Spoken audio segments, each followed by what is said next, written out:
Eh bien, très chers amis, bonjour. De nouveau un selfie vitamine parce que vous le valez bien. Le Rav Mugrabi nous raconte au nom du Rav Israël Salanter. Vous savez que le Rav Israël Salanter fait partie, de ce grand mouvement de tchouva qu'il avait ouvert de morale, excusez-moi. Et le Rav Mugrabi a dit, savez-vous pourquoi le Rav Israël Salanter a ouvert ce grand mouvement de morale?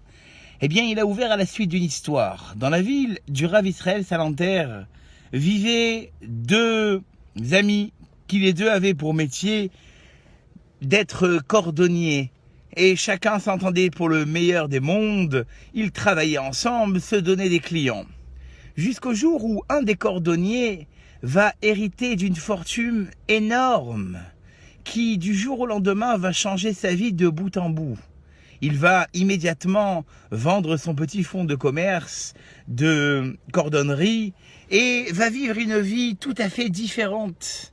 Les années sont passées et ce cordonnier, devenu richissime, va marier sa fille.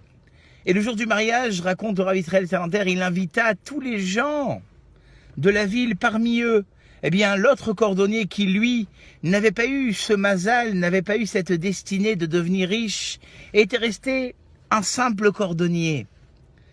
Et le jour de la choupa, sous la choupa, au moment où le Rav allait prendre la parole, le cordonnier, resté sans moyens, se leva, est venu sous la choupa avec une sandale.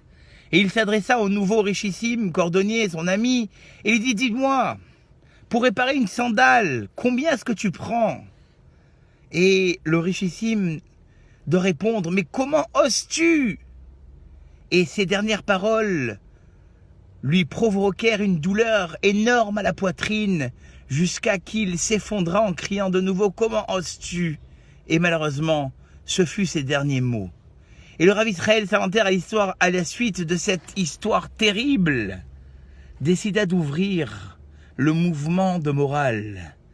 Et quand il raconta cette anecdote, il précisa une chose.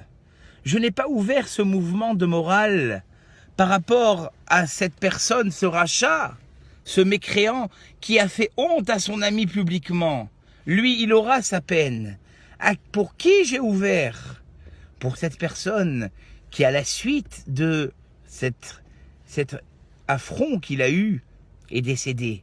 Comment peut-il être touché de cet affront, quand bien même on lui a fait honte? S'il avait un minimum d'émouna, s'il avait un minimum de croyance, quand bien même on lui aurait fait cette honte, il n'aurait pas dû être atteint. Et ça, très chers amis, ça doit être une morale extraordinaire. Même si des gens parlent autour de nous, est-ce que véritablement ça nous atteint? Et si véritablement ça nous atteint quand on parle de nous, est-ce qu'on a véritablement une vraie croyance en Dieu? Parce que si on avait véritablement cette croyance en Dieu, le fait qu'on parle autour de nous, ça ne devrait pas nous changer. Il a qu'à dire ce qu'il veut sur toi.